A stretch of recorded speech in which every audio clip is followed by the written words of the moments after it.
Assalamualaikum warahmatullahi wabarakatuh. Perkenalkan, nama saya Mutiara Herdika dari kelas Hukum 2B, Fakultas Ilmu Hukum, Universitas Bangka Belitung. Di sini saya akan menjelaskan tentang sejarah berlakunya KUHP di Indonesia. Pada awal kemerdekaan atau tepatnya sehari setelah kemerdekaan, pada tanggal 18 Agustus 1945 telah tersusun Undang-Undang Dasar 1945 yang di dalamnya terdapat ketentuan atau aturan peralihan hukum. Pada pasal 2 aturan peralihan hukum Undang-Undang Dasar 1945 yang menyatakan segala badan negara dan ketentuan yang ada masih tetap berlaku selama belum diadakan yang baru. Menurut Undang-Undang Dasar ini, objektivitas makna legal dari pasal 2 aturan peralihan Undang-Undang Dasar 1945 ini adalah tindak hukum yang dilakukan semata-mata hanya demi kepentingan agar hukum di Indonesia ini tidak kosong. Melalui aturan peralihan Undang-Undang Dasar 1945 ini, setidaknya dia menyatakan dua makna legal secara substantif. Pernyataan pertama, peraturan yang ada masih tetap berlaku. Artinya jika dihubungkan dengan peraturan hukum pidana, mengakui hak hidupnya KUHP. Mengakui hak hidup di sini diartikan seperti sekurang-kurangnya menyadari peraturan hukum pidana atau KUHP dapat berlaku hanya demi kepentingan menghindari kekosongan hukum tadi. Kedua, dinyatakan dapat berlaku selama belum ada peraturan yang baru. Artinya, peraturan yang lama masih tetap berlaku, tapi bersifatnya sementara selama belum ada peraturan yang baru. Nah, menuju arah sistem hukum pidana nasionalisme, mewujudkan cita-cita dan tujuan bersama itu sangat penting. Jiwa nasionalisme ditegaskan dalam Peraturan Presiden Nomor 2 Tahun 1945 pada tanggal 10 Oktober 1945 yang terdiri dari dua pasal. Apa sajakah pasal itu? Nah, saya akan memberitahu apa saja isi pasal tadi. Isi pasal 1, segala badan-badan negara dan peraturan-peraturan yang ada sampai berdirinya negara Republik Indonesia pada tanggal 17 Agustus 1945 selama belum diadakan yang baru, menurut Undang-Undang Dasar masih berlaku saja, asal tidak bertentangan dengan Undang-Undang Dasar tersebut. Nah, isi pasal keduanya ini berlakunya itu pada tanggal 17 Agustus 1945. Dengan adanya peraturan presiden tersebut, tentu saja makin memperjelas dan mempertegas pemberlakuan semua peraturan perundang-undangan yang pernah ada pada masa kolonial sampai dengan adanya peraturan baru yang dapat menggantikan peraturan kolonial tadi. Demikian pula halnya dengan ketentuan yang mengatur tentang hukum pidana.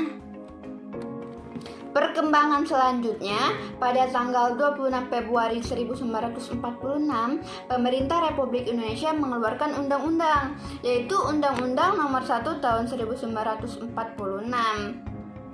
Nah, pasal 1 Undang-Undang Nomor 1 Tahun 1946 setidaknya mengandung dua hal penting makna legal, yaitu pertama, menyimpan seperlunya dari Peraturan Presiden Nomor 2 Tahun 1945 dan Peraturan Hukum Pidana yang berlaku pada tanggal 8 Maret 1942.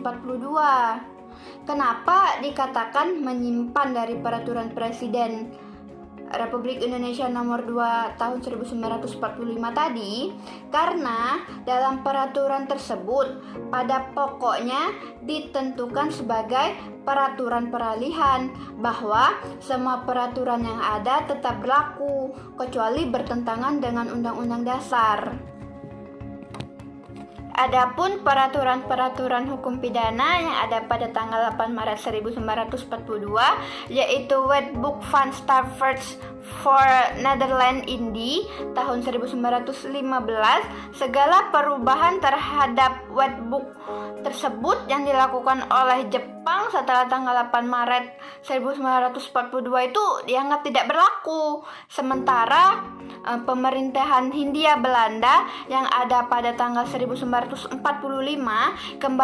kembali lagi ke Indonesia setelah menguasai selama zaman pendudukan Jepang, yaitu dari tahun 1942 sampai 1945.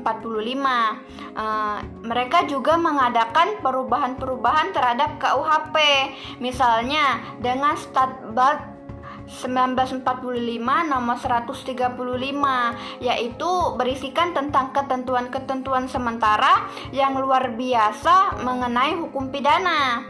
Ditambahkan ke dalam KUHP satu pasal baru, yaitu pasal 570. Berdasarkan ketentuan pasal 5 Undang-Undang Nomor 1 Tahun 1946 jelas bahwa ada ukuran-ukuran pembatasan pemberlakuan peraturan hukum pidana. Yang pertama yaitu yang seluruhnya atau sebagian sekarang tidak dapat dijalankan. Yang kedua, bertentangan dengan kedudukan Republik Indonesia sebagai negara merdeka. Yang ketiga, tidak mempunyai arti lagi. Makanya diberlakukan pembatasan pemberlakuannya peraturan hukum pidana. Kan pasal 5 Undang-Undang Nomor 1 Tahun 1946, sebuah norma dalam KUHP dinyatakan berlaku sepanjang tidak bertentangan dengan kedudukan Republik Indonesia sebagai negara merdeka.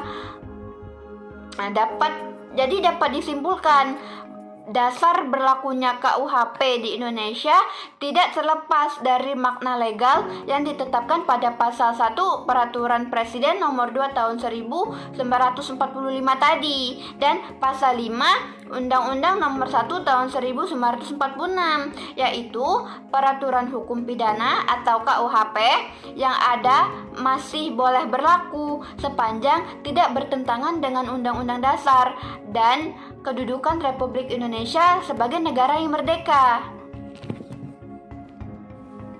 Sekian penjelasan dari saya. Saya mohon maaf jika ada kesalahan kata-kata yang saya ucapkan. Saya ucapkan terima kasih karena sudah mendengar video saya. Saya akhiri. Wassalamualaikum warahmatullahi wabarakatuh. Bye-bye.